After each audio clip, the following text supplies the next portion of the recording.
Good morning, grab your cup.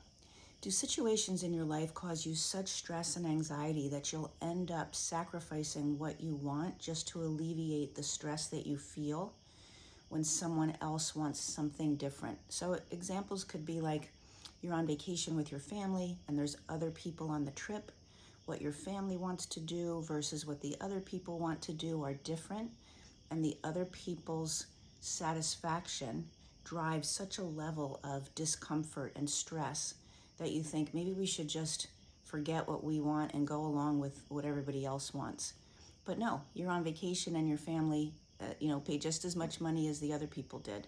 Or maybe you're at work and where your desk is a really great spot and you have a window and you hear some other coworker complaining about where they sit and you think, I should just offer to swap with them because they're so frustrated, and you actually feel discomfort in your body knowing that you have a place that someone else wants.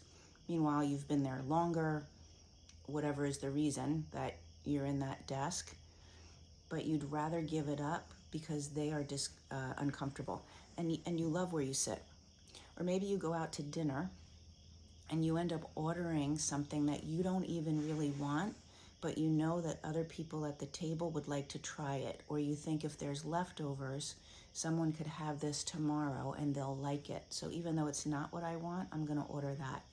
These are all examples of either, people pleasing, where the drive to make sure someone else is more satisfied, happier, alleviate their frustration. That drive is so big in you that you feel it in your body, and it causes a lot of anxiety. And you're willing to actually sacrifice what would make your experience better. That's people pleasing, just doing whatever it takes to make other people happy, or your level of stress is through the roof. There's a reason why that happens. And I want to give you that reason so that you can look at and just ask yourself, does this apply to me? So when we're very young as children, we have two really main needs. The first need is for attachment to our caregivers. So we're the small person in the house, and there's bigger people that we depend on for our survival and that we look to for love and for reinforcement. And the attachment to those people is critical. As mammals, we need that.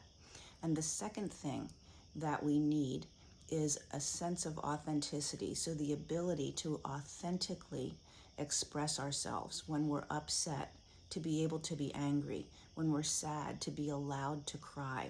So expressing with emotion how we feel and who we are, what is authentic to us, is also a primal need for development. When we live in a situation where authentically expressing ourselves would inhibit the attachment, so the other people are like, boys don't cry, or I'll give you something to cry about, or they take themselves away when you are being a certain way. They take away their love. They say, get out of my sight, I don't want to see you. When the attachment is threatened by being who you authentically are, you will automatically give up who you are in order to maintain that attachment.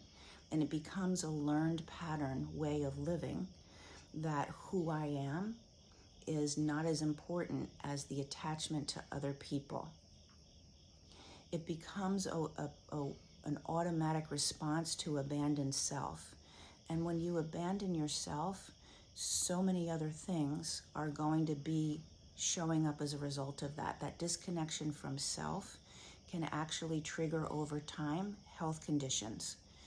Health conditions because not because you're not going to physically take care of yourself, although that very much does happen, but also because the disconnection from self causes a sadness in the body and a dysregulation in the nervous system that will affect health 100%. It also, when we give up that authenticity, our sense of self in order to make others happy, the experience of joy and the experience of self-expression is missing in our lives, which causes a lot of other issues. It causes an inability to pay attention to our internal guidance system.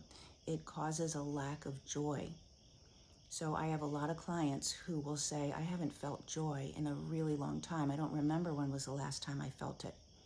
What I do is I work with women to overcome stress and anxiety and to create a life that they love to live, regardless of the challenges and the painful experiences that they've had. So that's what I do. My name is Linda Downey, as a transformational health and whole life coach. If you feel like this applies to you and you'd like to have a free conversation about how do I turn that around, because I'm totally a people pleaser, I haven't felt joy, my health is constantly challenged, any and all of those, go ahead and put talk in the comments and I'll make sure that you get a link so you can book a call and we can have a conversation. Have a great day.